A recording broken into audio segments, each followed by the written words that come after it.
और यतिवृंद,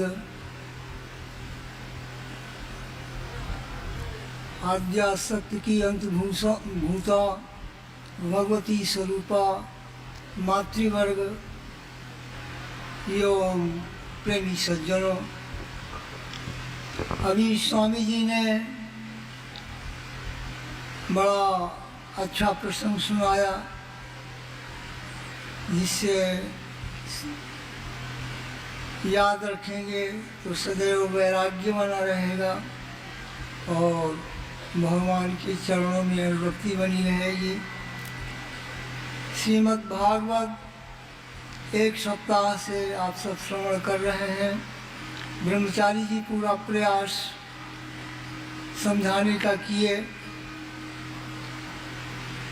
भागवत राजा परीक्षित को श्राप मिला और एक हफ्ते में दिवंगत होने का श्राप एक छोटा सा 5 वर्ष का बालक दिया। वो बालक ऐसे नहीं, ऋषि का बालक है, उसको श्राप देना भी आता है।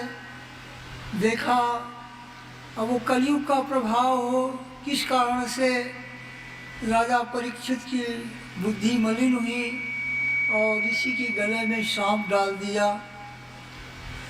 बालक को असहनीय हो गया गले में सांप देख करके और वो गया, आचमन किया, प्राणायाम किया, जल लेकर के संकल्प पढ़ा।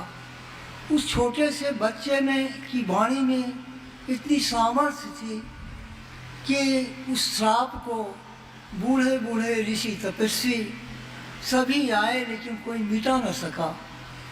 उनके कल्याण का उपाय सोचा गया और उसी बीच में सुखदेव जी का आगमन होता है। सुखदेव जी एक सप्ताह उनके अंदर तीव्रतम वैराग्य हो जाए संसार के विषयों से और भगवान के चरणों में पूर्ण अनुरक्ति हो जाए, जिससे उनका अंतिम कल्याण हो जाए। इसीलिए एक सप्ताह भागवत का श्रवण कराया। और यद्यपि भागवत में ज्ञान, वैराग्य, योग आदि अनेक साधनाओं का चर्चा हुई, किंतु मुख्य उद्देश्य यही रहा कि उनको तीव्रतम वैराग्य हो जाए, संसार के विषय में आसक्ति न रहे और भगवान के चरणों में पूर्ण अनुरक्ति हो जाए, जिससे कि उनका कल्याण हो जाए। हम लोगों को एक सप्ताह से श्रवण कर रहे हैं। हम लोगों को संसार के विषयों से वैराग्य आना चाहिए। चलते फिरते उठते बैठते सबसे सरल उपाय है। हम और अधिक योग साधना नहीं कर सकते और साधनाएं नहीं कर सकते, किंतु प्रभु के नाम को तो गुनगुना ही सकते हैं। चलते फिरते उठते बैठते सोते जागते हर समय हम प्रभु के नाम को गुनगुनाएं, उनकी रूप माधुरी की झांकी का अवलोकन करें। और जब ऐसा होगा तो संसार के विषयों से स्वभावतः आपका वैराग्य बना रहेगा, क्योंकि भगवान के नाम में, भगवान के स्वरूप में वो सामर्थ्य है कि आपको विषयों में प्रवेश नहीं होने देगा। कह हनुमंत विपति प्रभु सोई, जो तो सुमिरन भजन न होई। जब प्रभु से हम थोड़ा अलग हो जाते हैं तो संसार के विषयों में हमारा प्रवेश हो जाता है और हम उसका चिंतन करने लगते हैं। ऐसी स्थिति में हमारा कल्याण नहीं हो पाता है। अंतिम में भी जो हम जीवन भर करते हैं वही स्मरण आता है।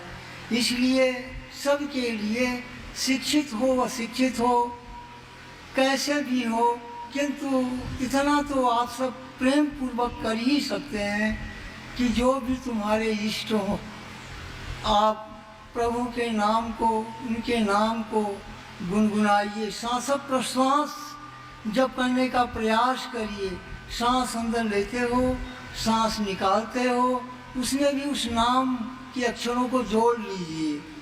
और हर समय प्रभु की लीलाओं का स्मरण करिए। इतना सब बताया गया। प्रभु की लीलाओं का स्मरण करना भी ध्यान के अंतर्गत ही आता है। तो इसलिए आप सब इसका विशेष प्रयास और ध्यान रखें। हम शुभकामना करते हैं ब्रह्मचारी जी के लिए कि और आगे धीरे धीरे वो और प्रयास करेंगे। और कभी कभी थोड़ा बहुत इधर उधर, वैसे तो बड़ा अच्छा उन्होंने प्रयास किया और पूरे ढंग से आप औरों को भी हृदयंगम करा सकें और स्वयं अपना जीवन के लिए सावधान रहें। अभी जैसे स्वामी जी ने एक उदाहरण दे करके राजा परीक्षित का बताया, और मैं सभी भगवत प्रेमियों के लिए मेरी शुभकामना है कि सबका विचार और मन पवित्र हो और सभी का कल्याण के भागी बने। इन्हीं शब्दों के साथ मैं वाणी को विराम देता हूँ। जय श्री राम।